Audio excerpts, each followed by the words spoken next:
باجا بجانے والوں کو اگر ان کے دادا یا والد بتا دیں جو آگ اور خون کے دریا میں ڈوب کے یہاں تک پہنچے تھے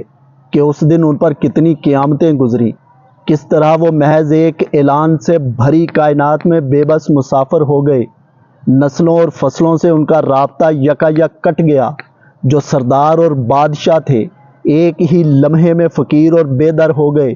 ان کا زیور ان کا نہ رہا، ان کے پالے ہوئے جانور ان کے نہ رہے، ان کے گھر اور جائیدادیں ان کی نہ رہیں،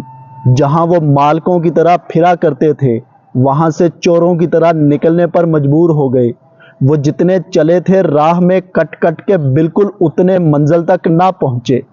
بہت سوں کے پیارے گاجر مولی کی طرح راہ میں کاٹ دیے گئے، اتنے کہ جو بچے وہ لاشوں پر سے گزرتے رہے،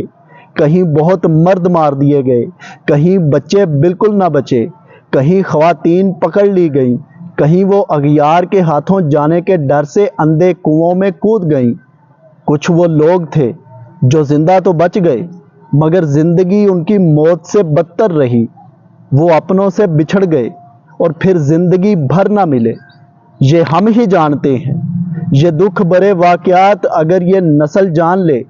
تو باجے بجانے کی بجائے گریبان چاک کر ڈالے اور ہر گھر میں ماتم بپا ہو جائے۔ یہ دن صرف دو ہی طرح سے گزارنے کا ہونا چاہیے تھا اگر ہم میں عقل اور علم ہوتا۔ اول،